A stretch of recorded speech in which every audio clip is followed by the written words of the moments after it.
We cannot have such a person as a president. You see, Ruto may have his weaknesses, but he has not reached to that level.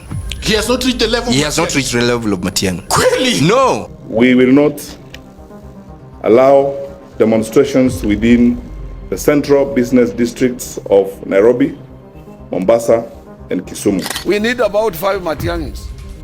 You see, he's bringing some sanity in every ministry where he is. Would you rather actually have the bus or have a better dormitory?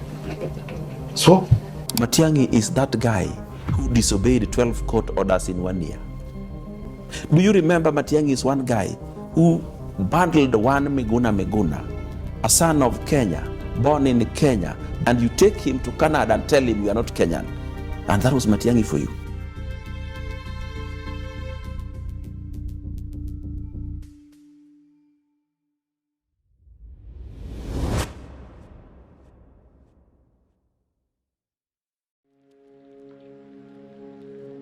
This is a documentary of Dr. Fred Matiang'i at the helm of power, his legacies. Now, the 2016 KCSE goes down in history as among the cleanest. His alleged controversies. Under your tenure, there were reports of extrajudicial killings, the discovery of bodies in River Yala.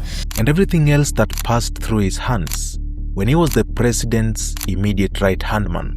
Na moja ambaye amekuwa bulldozer wangu, shujaa wangu, ni huyu amekaa, anaitwa Bwana Fred Matiang'i. The 2016 KCSE incident would become the moment that defined Dr. Fred Matiang'i in the eyes of many Kenyans. The point at which this relatively unfamiliar cabinet secretary began to emerge as a no-nonsense minister, a man who appeared willing to take on anyone and anything that stood in the way of what he believed needed to be done. Any school where there is an examination malpractice, even if it involves one candidate, the head teacher leaves. Before that moment, I'd bet not so many Kenyans really knew who Fred Matiang'i was. But did you actually know that even before joining government, Matiang'i's professional career in the private sector was not any lesser? He had already become accustomed to moving in heavy convoys, chairing reputable board meetings, and earning the kind of paycheck that was enough to put a smile on his face whenever he walked into the bank. So who was this guy Matiang'i before government and politics? Well, Fred Matiang'i first started off as a teacher of English and literature immediately after completing his undergraduate degree at Kenyatta University in the year 1990. At that time, nobody could have imagined that this young graduate would eventually find himself at the center of Kenya's most powerful corridors of government. But then again, being a secondary school teacher was not fascinating enough for Matiang'i, and just after only 2 terms of being employed, the ambitious young man would enroll for a master's degree at the University of Nairobi, setting himself on a path that would soon take him far beyond the walls of a secondary school classroom. And of course, by this time, it was around the year 1991, and you wouldn't expect many university lecturers to exist then. Consequently, while still pursuing his master's degree at UON, Fred Matiang'i would land a job as a professor of literature at Egerton University, moving from teaching teenagers in a secondary school classroom to standing before university students, all while still pursuing his own postgraduate studies.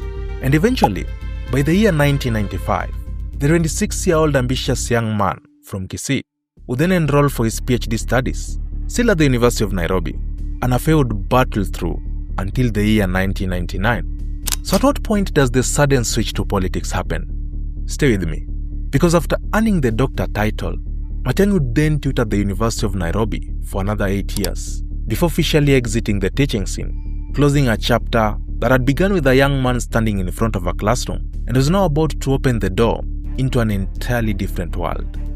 Now this is where the dots start joining, because Matiang'i's stint as a researcher would begin at this point. I want you to note in advance that it is in this field that his social networks would eventually land him in government. But let us move step by step.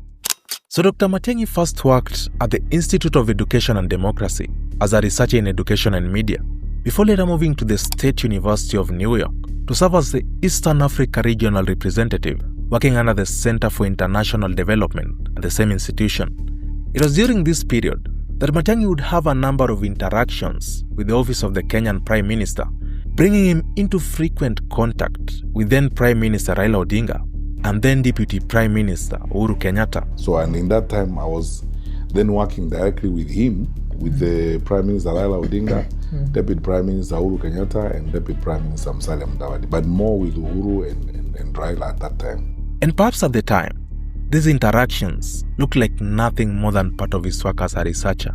But as it would later turn out, these are relationships that would matter, because out of those strong and frequent networks, Matiang'i would one day receive a call from Uhuru Kenyatta in 2013, just days after the latter was elected into office as the Kenyan president. And that call would change everything. Well, you see, he had been telling me when we were talking that if you win the election, he will ask me to do something. But usually what I thought myself is that I was going to do something in the area of research. Fast forward to April 23rd, the year 2013, President Uhuru Kenyatta and his deputy William Ruto nominate their cabinet.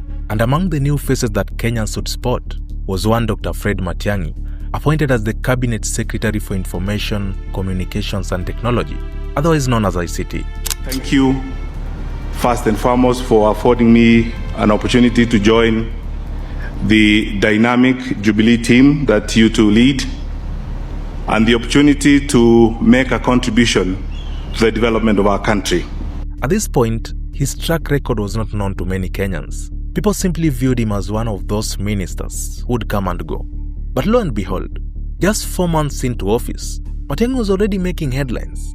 He was now the center of one of the most significant changes in Kenya's television history, the migration from analog to digital broadcasting. And migrating from analog to digital broadcasting provides us an opportunity to avail more spectrum to enable our, mobile telephony, to enable our broadband footprint to expand in the country.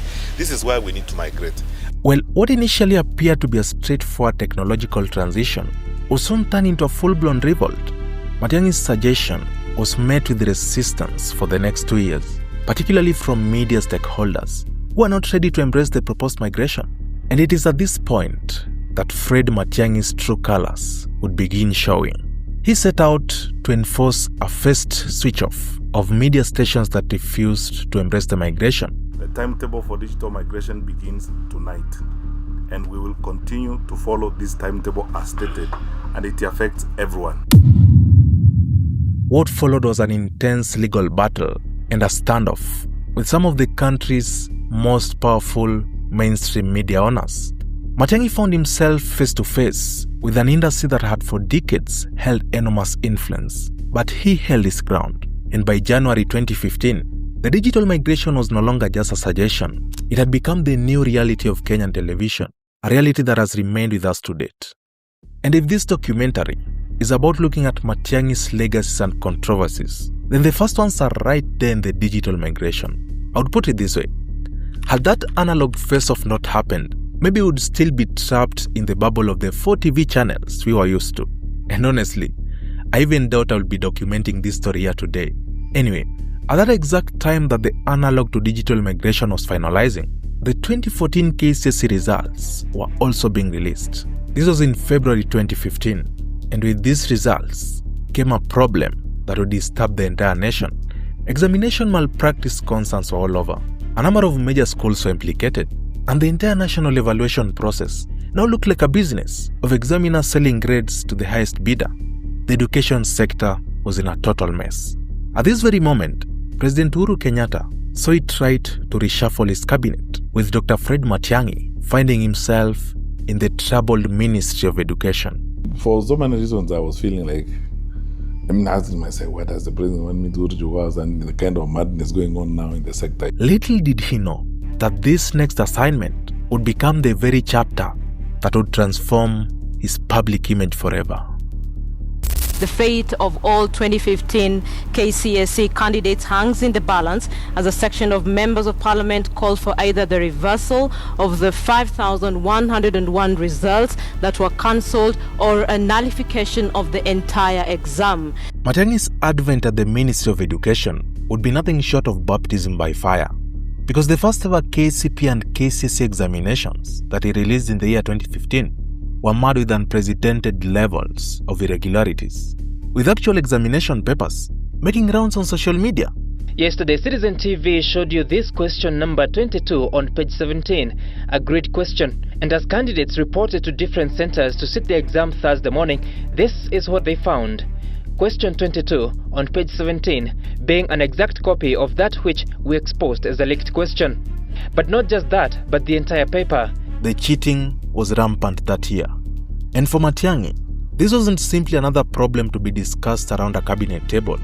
This was now a crisis sitting directly on his desk. But then, it would be the last time that would happen under his watch.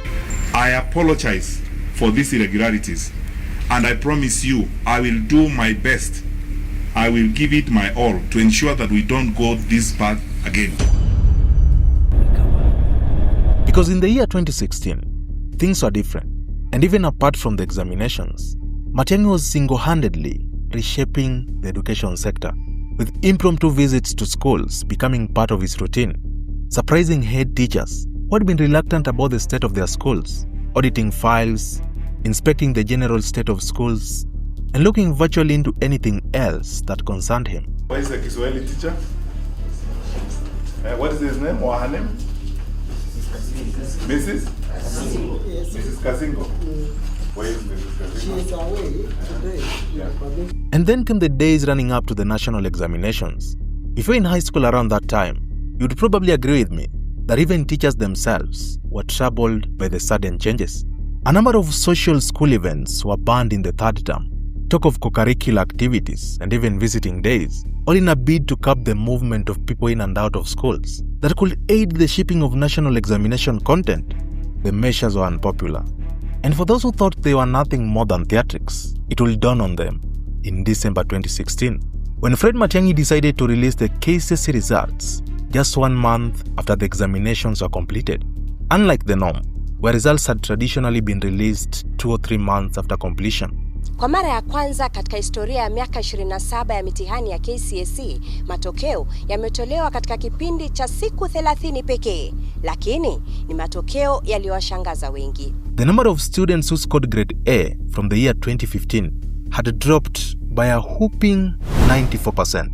Only 141 students out of 570,000 managed the A-plane grade, compared to the 2,636 students who had recorded the same grade in the year 2015. Such a dramatic drop had never been witnessed before. We actually did not observe or notice any case of irregularities in the KCSE examination. And suddenly, the question was no longer whether Matiang'i had changed the examination system. There were two interpretations of what had happened.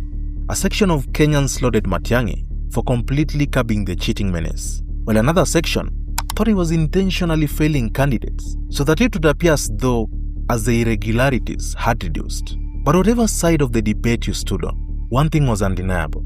Matiang'i had become a household name. He had gone from being the relatively unknown cabinet secretary who inherited a troubled education ministry to becoming the man Kenyans were now talking about everywhere. By the way, even the yellow school buses you see today were among the policies associated with Fred Matiang'i's tenure in education ministry. Dr. Fred Matiang'i's stint in the education sector would continue until the year 2017, when he was shuffled once again, this time to the Ministry of Interior, a move that would open the most controversial chapter of his career. It's July the year 2017. The Uhuru Kenyatta administration is hit by sudden news. Joseph Nkaiseri, who had been serving as the then CS for Interior, had passed away. And just like that, one of the most powerful offices in government had suddenly fallen vacant. But the gap would not remain empty for long. President Uhuru Kenyatta immediately appoints Dr. Fred Matiang'i as the acting CS for the role, a position he would eventually proceed to occupy in full capacity. I have taken this morning the decision to appoint Dr. Fred Matiang'i as the acting Minister for Internal Security. Remember, it's July. The general elections are just a month away, and Matiang'i is about to face what would arguably be the toughest test of his career. And so it happened. August 8th, the year 2017, Jubilee Party led by Uhuru Kenyatta wins against the formidable NASA coalition led by Raila Odinga. But the victory would be followed by chaos, as NASA leaders and supporters contested the elections, particularly in parts of Western Kenya and Nairobi.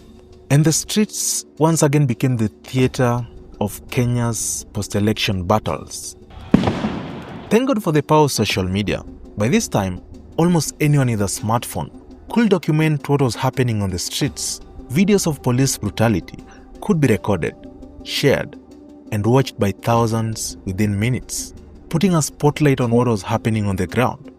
The damage was irreparable. Police! And Matiang'i, as the man at the helm of that ministry, would carry the hunt of the 2017 extrajudicial killings with him for years to come. I'm not going. But the worst would even be experienced in January 2018, when opposition leader Raila Odinga would swear himself in as the people's president in protest of the 2017 elections. Raila Amolo Odinga. All hell broke loose. The Interior CS moved to shut down television stations that were broadcasting the mock swearing in, while Dr. Miguna, one of the politicians who led the ceremony, would face it rough. The individuals who are involved in this and the organizations involved in this, wherever they are within the borders of this country, will feel it. And they will be so sorry they tried. I'm not boarding. I'm not boarding. I don't have a passport. And it didn't end there. Despite the High Court demanding that Miguna be released and presented before court instead, it all fell on deaf ears. We did not deport him. He was a passenger on transit who did not establish himself, who did not identify himself, who did not produce his credentials, and according to international convention, he was removed from the airside of the airport to his last port of call, which was Dubai, because that's where he came from. This, among 11 other court orders, are in the public domain as examples of contempt of court from Fred Matiang'i while serving as the Interior CS. Human rights activists often called out Matiang'i as a dictatorial figure, accusing him of executing his policies at the expense of human rights, and in some cases, people's lives. Now, we are here to make the point that we will not allow a situation where the government turns this country into a police state. This country is ours, no one is going away, and no one is going to rule us by force. But then again, we've mentioned a number of controversies under this interior sector.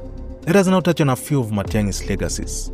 Matiang'i is said to have been the first cabinet secretary who saw it wise to remedy the deplorable state of police officers and offer them equipment upgrades. The switch in the police uniform from the unfamiliar light blue to the dark blue that we have today was actually among those upgrades. And then there was the bandit menace. Matiang'i, as the Interior CS, would launch multi-agency security crackdowns in some of the most disturbed areas in a bid to confront a menace that had for years troubled communities living in those regions. And also, talk about the passport menace. Matiang'i reshaped Kenya's passport issuance framework, which had previously been a painfully slow process, plagued by huge backlogs and long waits. He is credited with initiating the transition to the e-passport, as well as improving the speed at which passports were processed. Give us 72 hours, you will see a complete change in this whole. From the year 2019 to the year 2022 is where I would actually term Matiang'i to have been at the center of power. Because at this point, he was no longer just another cabinet secretary, he was a super CS, the de facto prime minister, who ran the country and just reported to the president. And the timing couldn't have been more interesting. The cracks between President Uhuru Kenyatta and his deputy William Ruto had begun showing, while at the same time, the opposition led by Raila Odinga had entered into the famous handshake with the government of the day. President Uhuru, therefore, had not so much to worry about politically. At this point, Matiang'i's influence was no longer limited to the Ministry of Interior. Matiang'i was even handed the authority to supervise development projects and programs across ministries, giving him a reach that stretched far beyond the office he officially occupied. He was without question one of the most powerful men in government, second in command, at least in practical terms. But power, especially political power, has a way of changing hands, and Matiang'i's downsizing would come in the year 2022. After President Ruto's UDA party defeated the Azimio la Umoja coalition, the preferred option for the Jubilee coalition, where Matiang'i was an insider, The man who had spent years sitting at the center of government was suddenly on the outside looking in. And then, just a year after Ruto assumed office, another chapter began. Matiang'i became a victim of police raids at his current residence. The man who had once dominated the corridors of government found himself on the other side of the political equation, now having to deal with the very machinery of government he had once commanded. Matiang'i's political vocalism would briefly shatter this point, and it would emerge that he relocated to the United States just months after the back and forth with the government.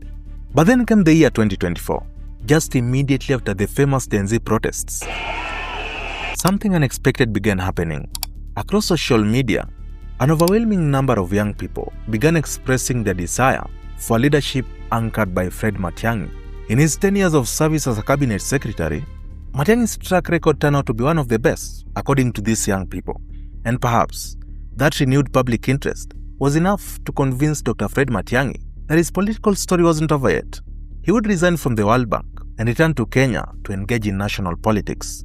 As we speak, Matiang'i is one of the prospects for the presidential race against President William Ruto in the upcoming 2027 elections, with a good number of Kenyans hoping that he will soon return to the helm of power and to do what he does best. And that's all about the story of Prime Fred Matiang'i. If you enjoyed this episode, you can always give the video a thumbs up or even suggest it to other more people as a way of support to the channel. But more than that, we're always open to more. If you enjoyed the production of this documentary and would like to support us in producing more similar stories, you can always scan the QR code appearing on your screen, which will take you directly to our support basket. And similarly, if scanning the QR code isn't your thing, you can simply tap the pin linked in the comment section and support us from there. Every bit of support goes a long way in helping us keep these documentaries coming. And now a quick shout out to the sponsors of this episode, PayWave Express. Are you a businessman tired of customers reversing money immediately after making a payment? Or perhaps you are running a major business where long queues of customers waiting to make payments are slowing down your operations? Well, PayWave Express offers you a prompting option that sends an SDK push directly to your customer's phone, making the payment process faster, simpler and more convenient. And it doesn't matter which network you are using to receive the money, or even if you want the money directed straight into your bank account. PayWave Express gives your business the flexibility to receive payments the way you want them.